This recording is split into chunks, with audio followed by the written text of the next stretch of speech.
Illegal migrants use social media to dodge home office raids. Published by the Telegraph.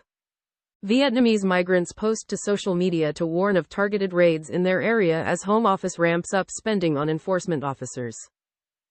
Illegal foreign workers have been found to be using social media in attempt to evade a surge in raids by Home Office immigration officers. Vietnamese migrants working in nail salons are posting on social media to warn others that officers have targeted shops in their area. Hundreds of warning posts have been uploaded, including one on a Vietnamese Facebook site that reads, "The Home Office and taxmen have been checking around Cardiff. Everyone, immediately avoid the area." Other migrants are offering a service to keep a lookout for officers who are cracking down on illegal working as part of the nationwide effort Operation Tornado.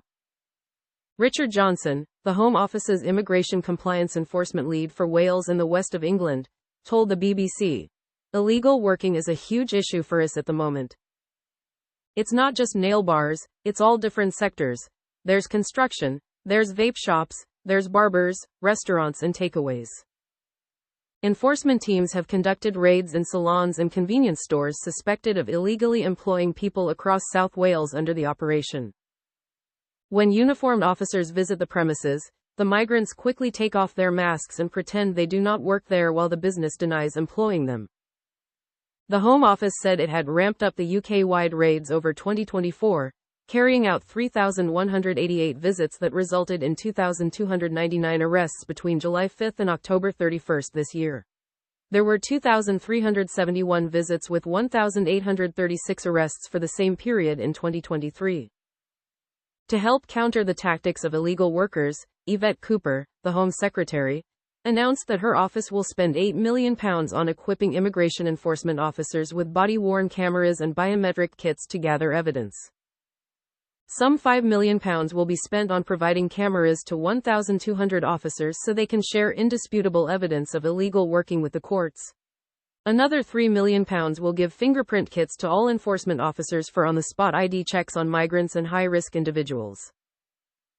Cameras and biometric kits for officers. A source said, "One of the tactics that illegal workers use is to take off their waiter's jacket if it is a restaurant and claim they were a customer. Now the officers will have evidence they can present to courts to show they were working illegally." Over 1 week in November under Operation Tornado, penalties worth up to £4 million were issued to more than 50 businesses. If an employer hires an illegal worker, now they can get fined £45,000 for every illegal worker, and if they offend again, it could be £60,000, said Mr. Johnson. However, such hefty fines are not deterring everyone.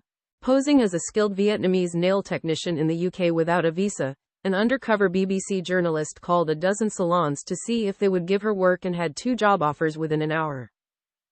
The employers seem more concerned about the technician being able to do the job rather than having the documentation to work legally. Hourly rates varied depending on the level of experience. Basic skills could earn about £30 per day, whereas experienced technicians could make up to £160 per day. Too risky. Other businesses said they were not taking on staff without papers as it was too risky. More than 34,000 people crossed the channel in small boats this year, with Vietnam making up the 4th largest group, behind Afghanistan, Iran and Syria, with 3,307 arrivals in the year to September 2024. Many Vietnamese migrants told the BBC that they came to the UK seeking work because of failing businesses and debts. Their first step, experts have suggested, is often to access Europe by taking advantage of a legal work visa system in Hungary and other parts of Eastern Europe. Dame Angela Eagle, the Minister for Border Security and Asylum, said, "People who come to the UK and work illegally, often in extremely poor conditions, are sold a false promise about their ability to live and work here. Putting an end to this is part of our plan for change to dismantle the criminal smuggling gangs making millions out of small boat crossings and restore order to the asylum system."